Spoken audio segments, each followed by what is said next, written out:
सूरदास जी का लिखा एक भजन है। सबसे ऊंची प्रेम सगाई दुर्योधन की मेवा त्यागी, साग विदुर घर पाई जूठे फल सबरी के खाए, बहुविधि प्रेम लगाई सबसे ऊंची प्रेम सगाई। तो मेरा प्रश्न यही है कि सनातन धर्म में आप प्रेम को किस रूप में देखते हैं? धन्यवाद आपको आज तक को इस सुंदर संवाद के आयोजन के लिए, और उन लोगों को भी जिनका आपने उल्लेख किया कि वे सुनने के लिए यहाँ उपस्थित हैं। सनातन धर्म में प्रेम का अर्थ है परम तृप्ति, चित्त की एक ऐसी अवस्था जिसमें कुछ भी पाने की प्यास शेष नहीं रह जाती, वो प्रेम है। धोखे से एक ऐसा प्रचलन हो गया है कि हम ये मानने लगे हैं कि प्रेम कोई प्यास है, प्रेम कुछ पाने की व्याकुलता है। पर ठीक ठीक सनातन धर्म में प्रेम प्यास नहीं, परम तृप्ति है। एक ऐसी अवधारणा, एक ऐसी मनोदशा, हृदय की एक ऐसी अवस्था जब ऐसी तृप्ति पा लेने का ऐसा असाधारण अनुभव भीतर आ जाए कि अब कुछ और पाने की लालसा न हो, सारी भूख प्यास मिट जाए, वो प्रेम है। और इसलिए प्रेम की जितनी कथाएं हैं, जो पद आप पढ़ रही हैं, उसमें भी यही बात कही गई है। वो ऐसे तृप्त कर देता है कि केले की जगह यदि छिलका खिलाया जाए तो खाने वाले को ये अनुभव नहीं होता कि इसमें स्वाद नहीं आ रहा है या इसमें तृप्ति नहीं मिल रही है। प्रेम एक ऐसी अवस्था है जिसकी प्रतीति के बाद संसार का सारा वैभव, सारा साम्राज्य, सारा सुख, सारी सुविधाएं तुच्छ हो जाती हैं, और उस प्रेम के अनुभव में ही व्यक्ति परम छका हुआ, तृप्त, कुछ और पाने की लालसा से मुक्त और परिपूर्ण हो जाता है। तो मैं इस तरह कहना चाहता हूँ कि प्रेम वह है सनातन धर्म में जो पूर्णता की प्रतीति में ले जाता है। तो क्या ये सिर्फ भक्ति है या फिर आत्मा का परमात्मा से मिलन है?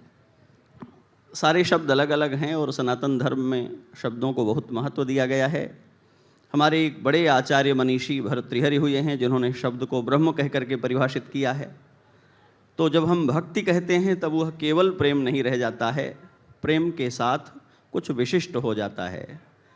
तो जिसमें पूज्य भाव है, यदि उसमें प्रेम हो जाए तो उसकी संज्ञा भक्ति है। प्रेमी सदा पूज्य नहीं होता, पर जब प्रेमी में भी श्रद्धा का जागरण हो जाए अथवा पूज्य में जब प्रीति का अनुराग हो जाए तो उसको भक्ति कहते हैं। हमारी सनातन धर्म के महान आचार्य धर्म सम्राट स्वामी करपात्री जी महाराज हुए हैं। उनका एक कथन है, द्रवीभूत अंतःकरण की भगवदाकाराकारित वृत्ति को भक्ति कहते हैं। प्रेम में तरल हुआ अंतःकरण जब श्रद्धा के आयतन में भर जाता है तो वो भक्ति कहलाती है। आत्मा और परमात्मा का मिलन, यह एक शब्द हमारे यहाँ बहुत चल पड़ा है। काव्यों में और लक्षणिक अर्थों में बहुत हमने ऐसे कह दिया है। मिलन वस्तुतः दो चीज़ों में होता है, किसी एक ही वस्तु में मिलन घटित नहीं होता।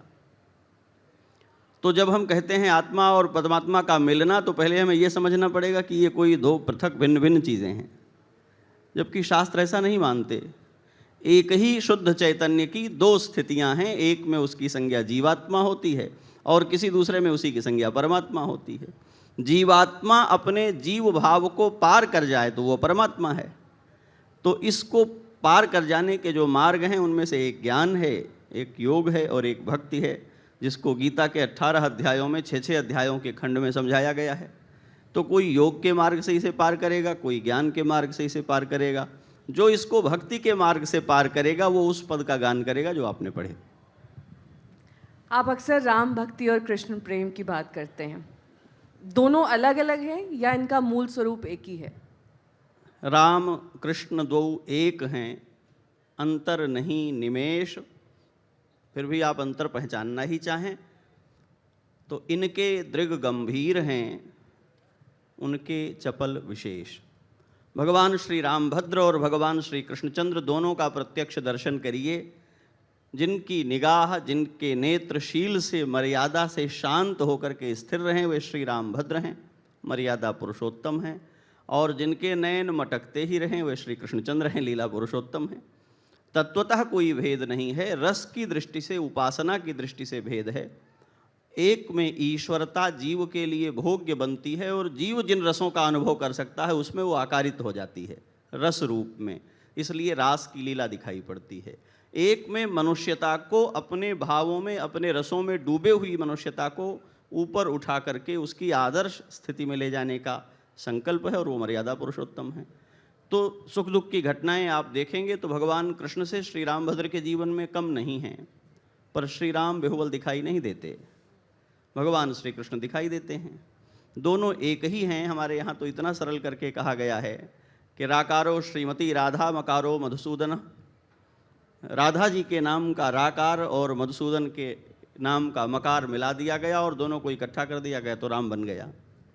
हाँ, पर लेकिन जब प्रेम का उदाहरण दिया जाता है तो सबसे पहले नाम राधा कृष्ण का ही आता है, कभी राम सीता का नाम नहीं आता। साहित्य आज तक को इस बात का श्रेय लेना चाहिए कि वो अब लोगों को ये सोचना सिखा दें कि हमारे इतिहास पुराण की परंपरा में सबसे बड़ी प्रेम कथा श्री सीताराम की परंपरा है। और मैं यहाँ आप सब लोगों को इस बात के लिए आमंत्रित करता हूँ कि आज के बाद जा कर के फिर से पढ़ें। मैं भारतवर्ष को आमंत्रित करता हूँ आपके माध्यम से, एक बार फिर से अपने आर्ष ग्रंथों को पढ़ें, अपने वाङ्मय को देखें, तो श्री राम जैसा प्रेम का उदाहरण कहीं दूसरा दिखाई ही नहीं पड़ेगा। भगवान कृष्ण जब अनन्य प्रेम करते हैं गोपियों को, तब भी वो कोई एक नहीं है। कोई ऐसा जो चाहता हो कि हमें कोई प्रेम करे और हमारे जैसे एक दर्जन को एक साथ करे, आप में से वो हाथ उठाए। क्या हम ये कल्पना करते हैं कि कोई अपने प्रेमी से ये चाहता है कि वो मुझको प्रेम करे तो मेरे साथ 150 और को भी करे? भगवान कृष्ण ने जब प्रेम किया तब भी गोपियाँ अकेली नहीं हैं, जब विवाह किया तो पत्नियाँ अकेली नहीं हैं। और भगवान श्री रामभद्र एक बार श्री जानकी के प्रति उनका अनुराग पुष्पवाटिका में, एक बार वेदलोक की मर्यादा में उनका विवाह, विश्व के इतिहास में ऐसा प्रेम कहीं दूसरा दिखाई नहीं पड़ेगा कि श्री रामभद्र ने श्री जानकी की प्रतिमा बिठा करके अपने अश्वमेध पूरे कर लिए, धर्मशास्त्र के सिद्धांतों को किनारे रख दिया। एक बार जिसका अंगीकार देवताओं को, पितरों को, गुरु को, हृदय को साक्षी मानकर कर लिया, उसकी जगह किसी और को दे नहीं सकते। ये श्री रामभद्र ने किया। और केवल प्रेम स्त्री और पुरुष में ही परिभाषित नहीं किया जाना चाहिए, एक बात ये भी है। ये थोड़ी व्याधि सी हमारे भीतर है कि प्रेम का अर्थ ये है कि दो विपरीत लिंगियों के संदर्भ में बात की जाए, स्त्री पुरुषों के संदर्भ में बात की जाए। प्रेम मानवीय चरित्र है। आप भगवान श्री राम को देखें कि गोप्रतार तीर्थ पर खड़े होकर के ब्रह्मा को निर्देश करते हैं कि सारे अयोध्यावासी मेरे साथ वैकुंठ जाएंगे। और धरती पर केवल एक बार ऐसा हुआ है कि भगवान श्री राम ने कहा कि मेरे वनवास में मेरे पीछे 14 वर्ष तक रोने वाले अयोध्यावासियों को मैं दूसरी बार रोते हुए छोड़कर जा नहीं सकता। यदि मैं वैकुंठ जाऊंगा तो ये सब जाएंगे, और सबको सशरीर वैकुंठ श्री रामभद्र लेकर के गए। तो ये प्रेम की कथा है। इसका अर्थ ये नहीं है कि भगवान श्री कृष्ण के प्रेम की कोई महिमा मैं कम कर रहा हूँ। मैं चाहता हूँ कि आपके पास प्रेम के और बड़े आख्यान हों। और श्री रामभद्र का जो प्रेम है अयोध्यावासियों के प्रति, सच्चरित्र मनुष्यों के प्रति, और श्री जानकी के प्रति, जिस पर कथा लिखी गई है, जिस पर गाथा लिखी गई है, मैं अगर उसी को कहने लगूंगा तो बहुत समय लग जाएगा।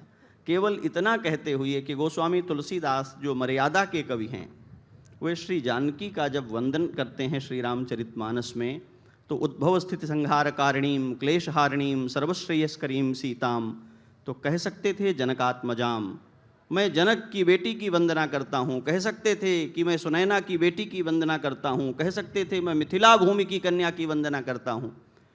आचार्य कहते हैं नहीं, न तो हम राम वल्लभाम, श्री जानकी की यदि कोई एक ही पहचान हमें करनी होगी तो वे श्री राम वल्लभा हैं। यह है प्रेम।